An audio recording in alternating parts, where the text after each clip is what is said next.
আউযুবিল্লাহি মিনাশ শাইতানির রাজিম। বিসমিল্লাহির রাহমানির রাহিম। সূরা মুদাসসির।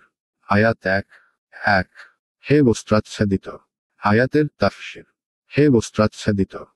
1 সর্বপ্রথম যে ওহী নাযিল হয় তা হলো, এরপর ওহী আসা কিছু দিন বন্ধ থাকে। ফলে নবী সাল্লাল্লাহু আলাইহি ওয়াসাল্লাম খুবই অস্থির ও চিন্তিত হয়ে পড়েন।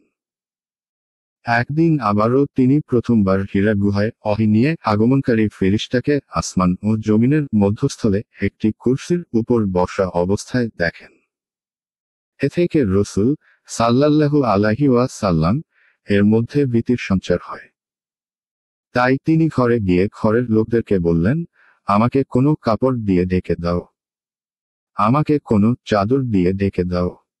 ফলে তারা রাসূল সাল্লাল্লাহু আলাইহি ওয়াসাল্লাম এর শরীরে একটি কাপড় চাপিয়ে দিলেন। ঠিক এই অবস্থাতেই এই ওহী অবতীর্ণ হয়। বুখারী ও মুসলিম সূরা মুদাসসির ও ঈমান অধ্যায় এই দিক দিয়ে এটা দ্বিতীয় ওহী এবং ওহী আসা বন্ধ থাকার পর এটা হলো প্রথম ওহী। আয়াত 2 উঠো, সতর্ক বাণী প্রচার করো। আয়াতের তাফসীর। উঠো, সতর্ক করো। 1 অর্থাৎ মক্কাবাসীদেরকে ভয় দেখাও যদি তারা ঈমান না আনে। আয়াত 3 এবং তোমার রবের শ্রেষ্ঠত্ব ঘোষণা করো। আয়াতের তাফসীর। এবং তোমার প্রতিপালকের শ্রেষ্ঠত্ব ঘোষণা করো। আয়াত 4 তোমার পরিচ্ছদ পরিষ্কার রাখো। আয়াতের তাফসীর। তোমার পরিচ্ছদ পবিত্র রাখো।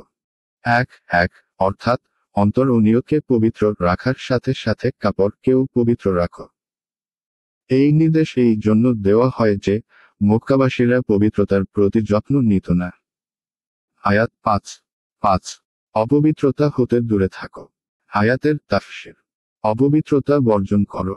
1 অর্থাৎ মূর্তিপূজা ছেড়ে দাও।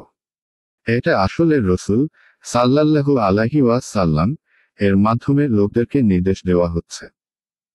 আয়াত 6 অধিক পাওয়ার প্রত্যাশায় দান করো না।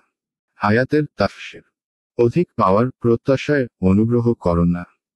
1 অর্থাৎ অপরের প্রতি অনুগ্রহ করে এই আশা করো না যে বিনিময়ে তার থেকে অধিক পাওয়া যাবে। আয়াত 7 এবং তোমার রবের উদ্দেশ্যে ধৈর্য ধরো। আয়াতের তাফসীর। এবং তোমার প্রতিপালকের উদ্দেশ্যে ধৈর্য ধারণ করো। আয়াত 8 যেদিন সিংহায় ফুৎকার দেয়া হবে। আয়াতের তাফসীর। যেদিন সিংহায় ফুৎকার দেওয়া হবে। আয়াত 9 সেদিন হবে এক সংকটের দিন। আয়াতের তাফসীর। সেদিন হবে এক সংকটের দিন। আয়াত 10 যা কাফিরদের জন্য সহজ নয়। আয়াতের তাফসীর। যা অবিশ্বাসীদের জন্য সহজ নয়। 1 অর্থাৎ কিয়ামতের দিন কাফেরদের উপর ভারী হবে। কেননা কিয়ামতে সেই কুফরির ফল তাদেরকে ভোগ করতে হবে যা তারা দুনিয়াতে করে বেড়াত।